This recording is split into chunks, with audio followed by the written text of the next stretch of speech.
अस्सलाम स्टूडेंट्स, कैसे हैं आप सब लोग। उम्मीद करती हूँ आप सब खैरियत से होंगे। अल्हम्दुलिल्लाह मैं बिल्कुल ठीक हूँ। और आज का जो हमारा टॉपिक है वो है रिप्रोडक्शन इन पॉलीसाइफोनिया।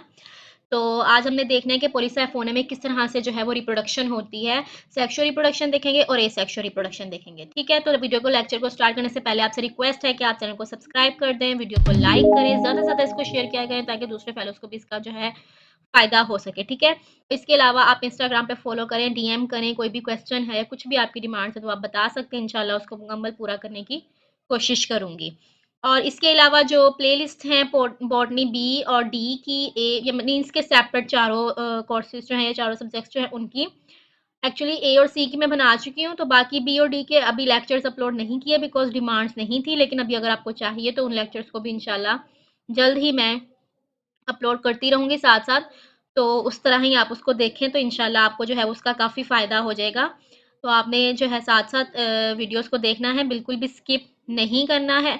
और जो भी हमारा टॉपिक आज का होगा वो होगा सेक्सुअल रिप्रोडक्शन और एसेक्सुअल रिप्रोडक्शन मीन्स के पॉलीसाइफोनिया में किस तरह से रिप्रोडक्शन का पूरा प्रोसेस होता है। साइकिल किस तरह से जो है वो चलता है, स्पोर्ट्स या जो सेक्सुअल वो प्रोसेस वो कैसे बनते हैं। 3 स्टेप्स होंगे हमारे। सेक्सुअल रिप्रोडक्शन है, एसेक्सुअल और लाइफ साइकिल। और सबसे पहले आप देखें कि रिप्रोडक्शन में प्लांट बॉडी होगी और प्लांट बॉडी में जो है वो 3 चीज़ें हैं, स्पर्मेटेंजिया, कार्पोगोनिया और फर्टिलाइजेशन। स्पर्मेटेंजिया और कार्पोगोनिया जो है वो male spermatangia male sex organ और कार्पोगोनिया जो है वो फीमेल सेक्स ऑर्गन। और इसके अलावा जो फर्टिलाइजेशन होगी फिर उसके बाद नेक्स्ट उसकी जो है वो प्लांट बॉडी बन जाएगी, चाहे वो डिप्लॉइड की फॉर्म में बनती है या फिर हेप्लॉइड की फॉर्म में। तो इस तरह से ये 3 चीज़ें मोस्ट इंपॉर्टेंट होगी सेक्सुअल रिप्रोडक्शन के केस में। अब सेक्सुअल रिप्रोडक्शन में सबसे पहले जो है हमने इसकी पॉइंट्स आप ज़हन में कर लें कि सेक्सुअल रिप्रोडक्शन होगी तो उसमें स्टेप्स बनेंगे मेल सेक्स ऑर्गन्स के, जिसको हम स्पर्मेटेंजिया कहते हैं। ठीक है, और फीमेल कार्पोगोनिया। तो सबसे पहले क्या है, आइसोमॉर्फिक ऑल्टरनेशन ऑफ जनरेशन होती है, मींस के मेटोफिटिक जनरेशन होगी, हेप्लाइड होगी और sporophytic generation will be diploid generation. And both the generations are morphologically similar, यानी वो जनरेशन जो है वो मोर्फोलॉजिकली एक जैसी होती हैं, स्ट्रक्चर में बिल्कुल इसमें ज़्यादा डिफरेंस नहीं होता। हेप्लाइड और डिप्लॉइड जो है वो आप देख लें जनरेशंस को, दोनों एक दूसरे से बहुत ज़्यादा मिलती हैं। Majority of the species are the heterothallic. Heterothallic का मतलब ये होता है कि जो थैलस है उसमें डिफरेंशिएशन होती है, मेल थैलस या फीमेल या मेल और फीमेल सेक्स ऑर्गन्स जो हैं उनकी सेपरेशन होती है, डिफरेंशिएशन होती है। इस वजह से हम इसको क्या नाम देते हैं, हेट्रोथैलिक का नाम देते हैं। इस वजह से इस टर्म को हम यूज़ करते हैं विच इज़ कॉल्ड हेट्रोथैलिक। के जो थैलस है उसमें डिफरेंशिएशन है मेल सेक्स ऑर्गन्स और फीमेल सेक्स ऑर्गन्स की।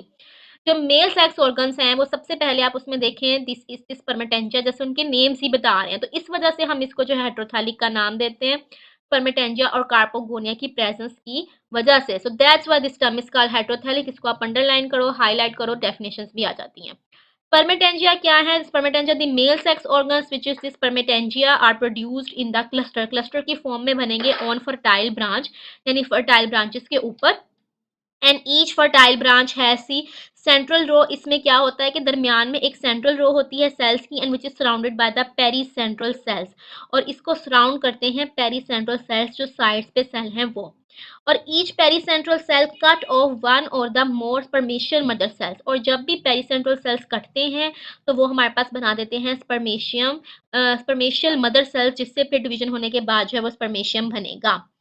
और the next is each mother cell produces 1 to 4 spermatangia. हर मदर सेल के अंदर एक मदर सेल जब बन जाता है किसी भी फर्टाइल ब्रांच के ऊपर, उसमें डिवीजन होगी। जब उसमें डिवीजन होगी तो हमारे पास बनेंगे 1 to 4 spermatangia. And the content of each spermatangia are transformed into a single non motile spermatangium या स्पर्मेशियम जिसको कहते हैं। मीन्स कि हर स्पर्मेटेंजिया जो है हर मदर सेल में से बनने हैं 1 to 4 स्पर्मेशिया। ठीक है, यानी स्पर्मेटेंजिया एक मदर सेल था, एक मदर सेल के डिवीजन से बनेंगे 1 to 4 spermatangia.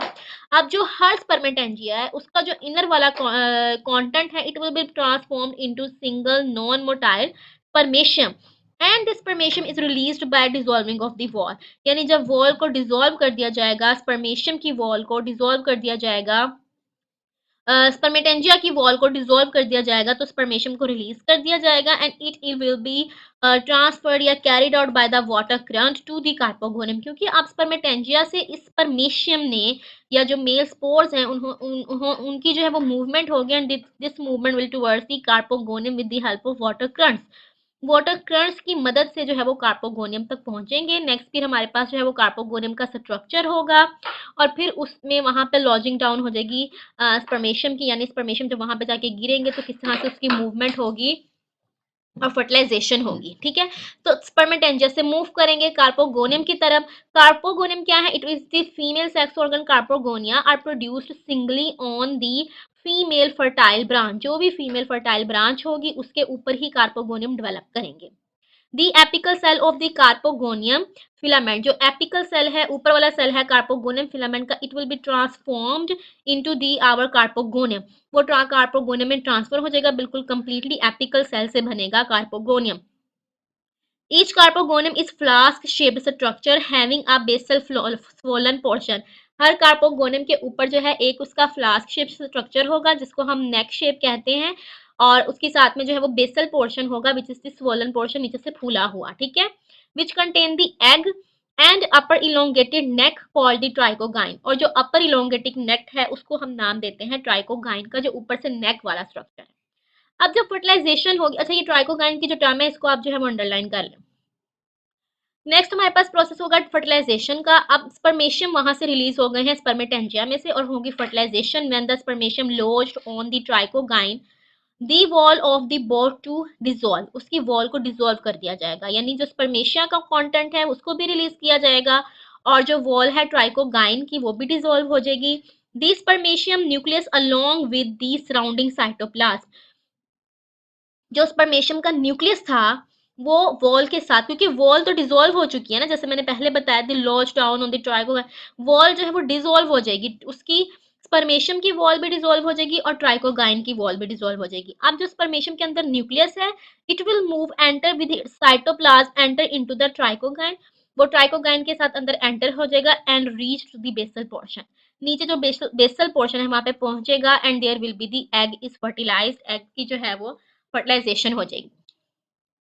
Several small protuberances are produced.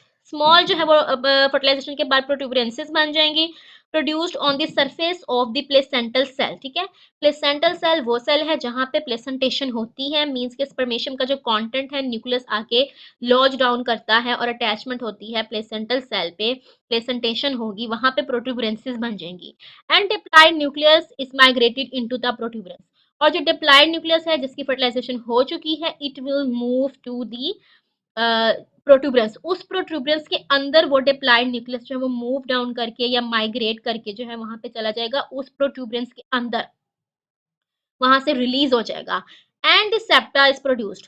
अब ये क्या है, जो प्रोट्यूबरेंस है उसके अंदर सेप्टा प्रोड्यूस होगा। Septa produced and function like the gonimoblast filament के इनिशियल के तौर पे एक्ट करेगा, यानी जब सेप्टम बन जाएगा तो वो जो प्रोट्यूबरेंस के अंदर डिप्लॉयड न्यूक्लियस था, अब ये प्रोट्यूबरेंस जिसके अंदर डिप्लॉयड न्यूक्लियस है it will B गोनिमोब्लास्ट filament.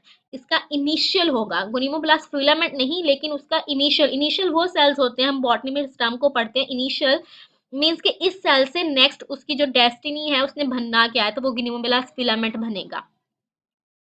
It undergoes the various या सेवरल और सम ट्रांसफर डिवीजन। इसमें फिर दोबारा से कुछ ट्रांसफर डिवीजन होंगी producing a short filament which is known as the gonimoblast filament. अब वो जो प्रोट्यूबरेंस थी जिसके अंदर डिप्लॉयड न्यूक्लियस था वो था initial of the gonimoblast filament और इस ग्रीमोब्लास्ट फिलामेंट के अंदर यानी जो इनिशियल सेल था उसमें डिवीजन होगी तो हमारे पास बन जाएगा गोनिमोब्लास्ट फिलामेंट। इसको यहाँ पे आप अंडरलाइन कर लें। The terminal cell function as a carpogonium.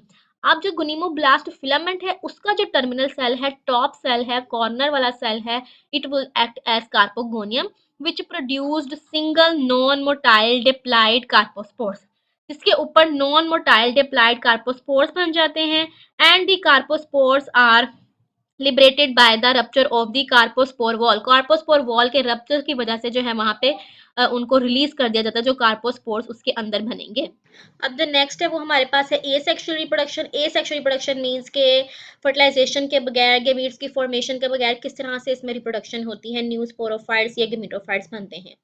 This sporophyte is known as the tetrasporophyte. अब इसका जो स्पोरोफाइट है इसको हम नाम देते हैं टेट्रास्पोरोफाइट का, because it is produced from the tetraspore. इसको इसलिए नाम देते हैं टेट्रास्पोरोफाइट का because it is produced from the tetraspore. Tetraspore से ये बनता है, ठीक है। तो these spores are non motile, actual में ये नॉन मोटाइल होते हैं, मीन्स के मूवमेंट नहीं कर सकते, and is produced in the tetrasporangium, ये टेट्रास्पोरेंजियम के अंदर ही बनेंगे। And tetrasporangia are produced the spores which are the means के वो फर्टाइल सेल्स के ऊपर वो स्पोर्स बनेंगे फ्रॉम दी फर्टाइल सेल्स। जो फर्टाइल सेल्स से वहां से हमारे पास बनता है टेट्रास्पोरेंजिया, और टेट्रास्पोरेंजियम के अंदर जो है ये टेट्रास्पोर्स बन लेंगे, ठीक है।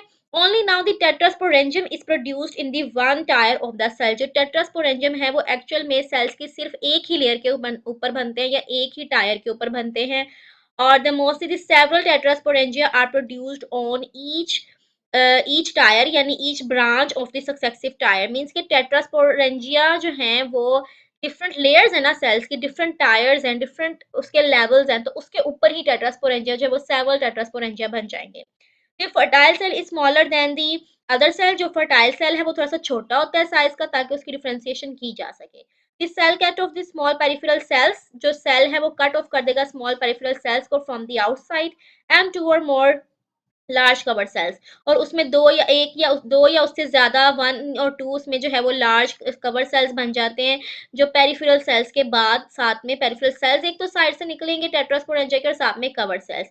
And it divides transversely into the two cells of the unequal size. और ये जो कवर सेल्स होते हैं जो लार्ज साइज में बने हैं, वन और टू, ये जो है फिर ट्रांसवर्सली इनको डिवाइड कर दिया जाता है, and it will B of unequal size. Means कि उनका जो साइज है वो अनइक्वल होगा, ट्रांसवर्स डिवीजन होगी, और इसके रिजल्ट में जो भी सेल्स बनेंगे they will be different in their sizes. उनका साइज जो है वो बिल्कुल भी एक दूसरे से बराबर या एक दूसरे जैसा नहीं होता, वो डिफरेंट साइज के होते हैं।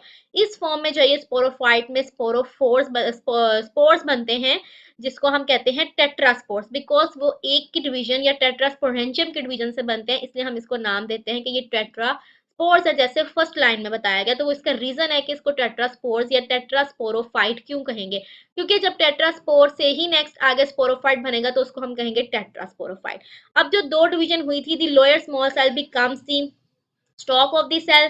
जो नीचे वाला सेल है वो स्टॉक बन जाएगा सेल का, while the upper lateral cell becomes the tetrasporangium. जो अपर वाला सेल है वो क्या बन जाएगा, वो टेट्रास्पोरेंजियम बनेगा, और जो लोअर वाला सेल है वो उसकी स्टॉक बनेगी। अभी दोनों पॉइंट्स आप ध्यान में रखेंगे, जो अपर सेल है वो हमारे पास बनेगा टेट्रास्पोरेंजियम, और जो लोअर सेल है it will be stalk of the cell. The nucleus of the tetrasporangium undergoes the meiosis. अब जो टेट्रास्पोरेंजियम के अंदर न्यूक्लियस है, इट विल गो या it will have the meiosis. जब म्योसिस होगी it produces the four haploid nuclei, चार nuclei बनेंगे। म्योसिस के रिजल्ट में आपको पता है हमेशा चार सेल बनते हैं।